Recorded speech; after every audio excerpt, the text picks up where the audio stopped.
میں خداوند کی شکر گزار ہوں کہ خداوند نے مجھے موقع دیا کہ میں آپ کے ساتھ خداوند کے کلام کو شیئر کر سکوں۔ چند دن قبل ہم نے خداوند یسوع مسیح کے جی اٹھنے کی خوشی کو منایا، اور ان عورتوں کو جو خداوند یسوع مسیح کے محبت کرنے والے لوگوں میں سے تھیں، ان کو یہ خوشخبری دی گئی کہ تم زندوں کو مردوں میں کیوں ڈھونڈتی ہو، وہ یہاں نہیں ہے بلکہ وہ جی اٹھا ہے۔ اور یہ خوشخبری ایسی تھی، یہ حقیقت ایسی تھی کہ جس کو اس وقت کی جو حکومت تھی اور اس وقت کے جو لوگ تھے ان کے لیے اس کو تسلیم کرنا ناممکن تھا، اور انہوں نے اس حقیقت کو دبانے کے لیے کہ یہ حقیقت جو ہے یہ سچائی دنیا تک نہ پہنچے، انہوں نے اپنی عقل کے مطابق ہر انسانی کوشش کی۔ انہوں نے قبر پر مہریں لگائیں، اس پر پہرے لگائے، اور اس کے باوجود بھی جب وہ خداوند کے جی اٹھنے کی خوشخبری کو نہ روک سکے تو انہوں نے پہرے داروں کے ذریعے اس بات کو مشہور کیا کہ اس کے شاگرد اس کی لاش کو اٹھا کر لے گئے، اور یوں انہوں نے اپنی عقل کے مطابق انہوں نے خداوند یسوع مسیح کی جو جی اٹھنے کی خوشخبری ہے اس کو دبانے کی کوشش کی۔ یاد رہے کہ آج ہم فیتھ اور ریشنالٹی پر بات کر رہے ہیں، اور اگر ہم ان دونوں یہ جو کانسیپٹس ہیں اگر ہم ان دونوں کو ڈیفائن کریں تو فیتھ کا جو تعلق ہے وہ اسپرچویلٹی کے ساتھ ہے اور ہماری روح کے ساتھ ہے۔ فیتھ جو ہے وہ ہم کسی چیز پر بیلیو کرتے ہیں کہ وہ موجود ہے، لیکن ہم ریزن کے ساتھ بیلیو کرتے ہیں۔ ہم بلائنڈلی بیلیو نہیں کرتے کہ ہمیں اس کی ریزن بھی نہیں پتہ، ہمیں اس کے بارے میں پتہ بھی نہیں ہے، اور ہم یہ بیلیو کر رہے ہیں کہ وہ ہے۔ لیکن جو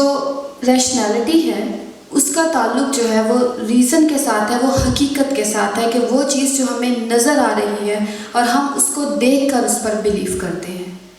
لیکن بائبل کا جو فیتھ ہے، وہ بائبل کا جو کانسیپٹ ہے فیتھ کا، وہ اس سے مختلف ہے۔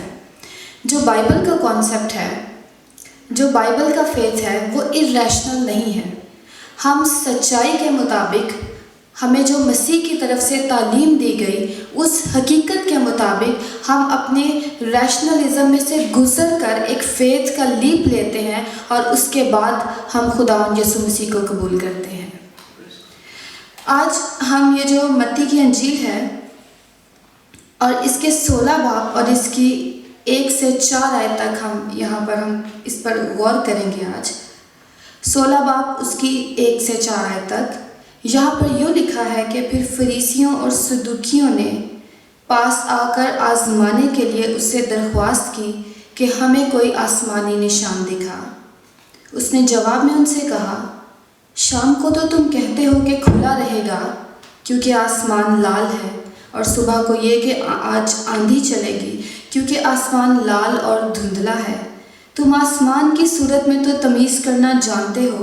مگر زمانوں کی علامتوں میں تمیز نہیں کر سکتے۔ اس زمانہ کے برے اور زناکار لوگ نشان طلب کرتے ہیں، مگر یونا کے نشان کے سوا کوئی اور نشان ان کو نہ دیا جائے گا، اور وہ ان کو چھوڑ کر چلا گیا۔ اس واقعہ میں ہم دیکھتے ہیں کہ جو فریسی ہیں، جو صدوقی ہیں، وہ خداوند یسوع مسیح کے پاس آتے ہیں اور خداوند یسوع مسیح کے پاس آ کر ان سے کوئی نشان مانگتے ہیں کہ ہمیں کوئی آسمانی نشان دکھا۔ ان کا مطلب یہ تھا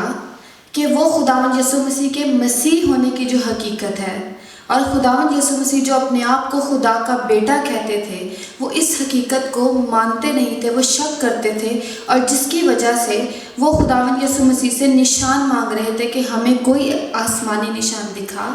تب ہم یقین کریں گے کہ تو مسیح ہے۔ لیکن خداوند یسوع مسیح نے ان کا کیا جواب دیا؟ خداوند یسوع مسیح نے کہا کہ تم آسمان کی صورت کو دیکھ کر تم اس میں تو تمیز کر سکتے ہو کہ آج موسم کیسا رہے گا، یا آندھی چلے گی، یا کل بارش ہوگی، لیکن تم زمانوں میں امتیاز کرنا یا زمانوں میں تمیز کرنا تم نہیں جانتے۔ اس کا یہ مطلب نہیں تھا کہ خداوند یسوع مسیح نے انہیں یہ کہا کہ شاید تمہیں اتنی عقل نہیں ہے کہ تم یہ سمجھ نہیں سکتے، بلکہ یہاں پر خداوند یسوع مسیح نے انہیں کہا کہ تمہارے پاس اتنی عقل ہے کہ تم آسمان کو دیکھ کر، اس کی صورت کو دیکھ کر تم تمیز کر سکتے ہو کہ موسم کیسا رہے گا یا آندھی چلے گی، لیکن اسی عقل کے ساتھ تم یہ تمیز نہیں کر سکتے، تم مسیح کے نشانوں کو نہیں دیکھ سکتے، جبکہ وہ اپنی آنکھوں سے دیکھ رہے تھے کہ مسیح معجزات بھی دکھا رہا تھا، وہ کوڑیوں کو بھی پاک کر رہا تھا، وہ مردوں کو بھی زندہ کر رہا تھا ان کی آنکھوں کے سامنے، لیکن اس کے باوجود بھی وہ مسیح پر شک کر رہے تھے اور اس سے نشان مانگ رہے تھے۔ اور ایسا کیوں ہوتا ہے؟ کیونکہ جب بائبل کا جو فیتھ ہے، جب ہم اس سے ہٹ کر اپنی عقل اور فیتھ میں ہم ایک گیپ پیدا کر لیتے ہیں، تو اس کے بعد جو ہے ہم وہ خدا کی حقیقت تک پہنچنا مشکل ہو جاتا ہے۔ اور اس کے لیے جیسا کہ بہن نے ابھی ایک وہ پڑھا، اس میں افسیوں کی کتاب، افسیوں کے خط میں سے 4 باب اور اس کی 17 سے 24 آیت، اور خاص طور پر ہم اس میں سے ایک خاص آیت پر ہم غور کریں گے کہ وہاں پر لکھا ہے کہ جو 18 آیت ہے اس میں لکھا ہے کیونکہ ان کی عقل تاریک ہو گئی اور وہ اس نادانی کے سبب سے جو ان میں ہے اور اپنے دلوں کی سختی کے باعث خدا کی زندگی سے خارج ہے۔ جب انسان اپنی عقل کو تاریک کر لیتا ہے، جب ہم اپنی ریشنلزم میں ہم اس کو استعمال کرنا نہیں جانتے، تو اس کے بعد جب وہ تاریک ہو جاتی ہے اور ہمارے دل سخت ہو جاتے ہیں، پھر ہمارے لیے فیتھ تک پہنچنا مشکل ہو جاتا ہے۔ اور اس کے بعد یہاں پر اس پورے حوالہ میں ہمیں یہ بھی ہمیں یہ ثبوت ملتا ہے اس کلام میں کہ جو عقل کا تعلق جو ہے، جو ریشنلزم کا تعلق اور فیتھ کا آپس میں گہرا تعلق ہے۔ اور یہاں پر جو خاص طور پر جو آیت ہے 21 آیت ہے، اس میں یہ لکھا ہے، بلکہ تم نے اس سچائی کے مطابق جو یسوع میں ہے اسی کی سنی اور اس میں یہ تعلیم پائی ہوگی۔ اور یہاں پر اس کے بعد ہم 23 آیت میں دیکھتے ہیں، اور اپنی عقل کی روحانی حالت میں نئے بنتے جاؤ۔ اور یہاں پر جو 21 آیت میں لکھا ہے کہ سچائی کے مطابق تم نے یسوع کی سنی، جو بائبل کا فیتھ ہے وہ سچ کے اوپر مبنی ہے، اور ہم سچائی میں سے چل کر ہم اس پر ایمان رکھتے ہیں۔ بائبل کا فیتھ irrational نہیں ہے۔ اور اس کے بعد لکھا ہے، اور اپنی عقل کی روحانی حالت میں نئے بنتے جاؤ۔ جب ہماری ریشنلزم، جب ہمارا جو ایمان ہے وہ آپس میں انٹیگریٹ کرتا ہے، تو جو ہماری عقل کی وہ حالت ہوتی ہے، ہم اسے اس عقل کی روحانی حالت کہتے ہیں، جس میں ہم اپنی عقل کو، اپنی ریشنلزم کو استعمال کرتے ہوئے ہم خدا کی حقیقت کو جانتے اور پہچانتے ہیں۔ یہاں پر میں آپ کو ایک چھوٹی سی مثال دینا چاہوں گی۔ ایک ایتھسٹ تھا اور وہ اس بات پر یقین کرتا تھا کہ یہ دنیا جو ہے یہ حادثاتاً طور پر وجود میں آئی ہے، اس کو کسی نے تخلیق نہیں کیا، بلکہ دنیا ایک محض حادثہ ہے، اور انسان جو ہے وہ محض ایک حیوان کی ترقی یافتہ صورت ہے۔ جس طرح سے مختلف تھیوریز جو ہیں اور مختلف مفروضات ہیں جو دنیا میں پائے جاتے، دنیا کی تخلیق کے بارے میں اور انسان کی تخلیق کے بارے میں۔ اور ایک دن وہ بیٹھ کر سوچ رہا تھا کہ دنیا کتنے سسٹمیٹک وے میں بنی ہے، دنیا کا نظام جو ہے وہ بہت خوبصورت طریقے سے چلتا ہے، دنیا میں جو سورج جو ہے وہ اپنے وقت پہ نکلتا ہے، چاند ستاروں کا جو نظام ہے، سب کچھ وہ ان کے بارے میں سوچ رہا تھا۔ اور اس کے بعد اس نے سوچا، وہ گریوٹی کے بارے میں سوچ رہا تھا، آکسیجن کے بارے میں سوچ رہا تھا، اور اس کے بعد اس نے انسان کے وجود کے بارے میں سوچا کہ انسان کتنے خوبصورت طریقے سے بنایا گیا ہے، اور انسان کو خدا نے لامحدود عقل دی ہے، اور وہ اپنی عقل سے کام لیتے ہوئے وہ دنیا میں بہت ترقی کر چکا ہے۔ اور جب وہ یہ ساری باتیں سوچ رہا تھا تو اس کے ذہن میں ایک بات آئی کہ یہ جو سب کچھ اتنے سسٹمیٹک وے میں بنا ہے، یہ کوئی حادثہ نہیں ہے۔ اس نے سوچا کہ کوئی ایسی شخصیت ہے جو سپر نیچرل ہے، جس نے یہ سب کچھ کریٹ کیا ہے۔ حادثاتاً طور پر اتنی خوبصورت دنیا وجود میں نہیں آ سکتی، حادثاتاً طور پر اتنی خوبصورت تخلیق جو خدا نے انسان کی صورت میں کی ہے وہ وجود میں نہیں آ سکتی۔ اور تب اس نے اسٹڈی کرنا شروع کی، اور اسٹڈی کرتے کرتے جو اس کی عقل تھی، اس کی ریشنلزم تھی، وہ اس کو خدا تک لے گئی، اور اس نے اس بات پر یقین کیا کہ خدا موجود ہے اور خدا نے اس دنیا کو تخلیق کیا ہے۔ اس نے اس بات پر یقین کیا، اور اس نے یہ بھی یقین کیا جب اس نے خدا کو جانا، پھر اس نے اس بات کو بھی جانا کہ خدا ہی ہے جس نے اپنے بیٹے کو اس دنیا میں بھیجا۔ اور جب اس نے دنیا کی ہسٹری کو پڑھا جو کہ مسیح سے قبل تھی اور مسیح کے بعد تھی، اور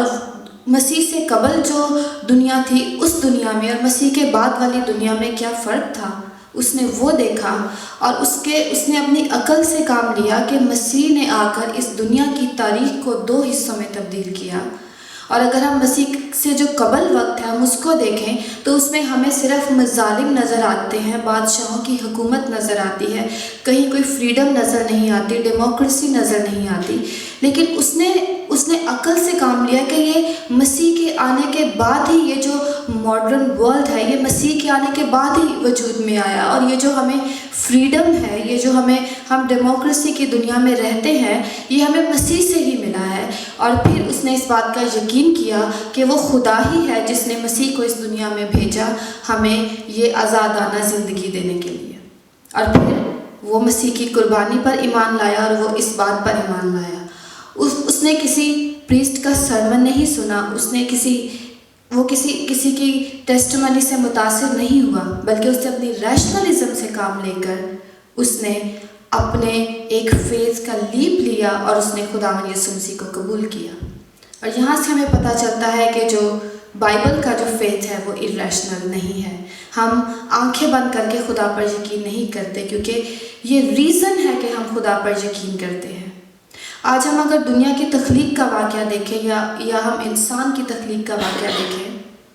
تو ہمیں بائبل کے علاوہ ہمیں کوئی ایسی کتاب یہ نہیں بتاتی کہ دنیا کیسے وجود میں آئی۔ اگر وہ بتاتی بھی ہیں تو وہ جو پورا واقعہ ہے وہ ایسا ہے کہ انسانی عقل اس کو تسلیم نہیں کر سکتی۔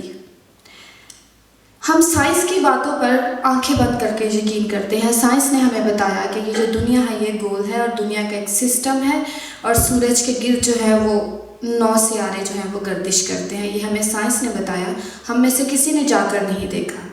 ہمیں سائنس نے بتایا اور ہم نے اس بات پر یقین کیا، اور ہم اس بات پر ایون سب دنیا اس بات پر یقین کرتی ہے۔ سائنس نے بتایا کہ یہ سسٹم ہے، لیکن سائنس اس بات کو بھی بتانے سے قاصر ہے کہ یہ سسٹم وجود میں کیسے آیا، یہ دنیا بنی کیسے۔ یہ جو چیز ہے کہ دنیا بنی کیسے، یہ صرف اور صرف ہمیں بائبل مقدس بتاتی ہے، اور اس کے لیے ہمیں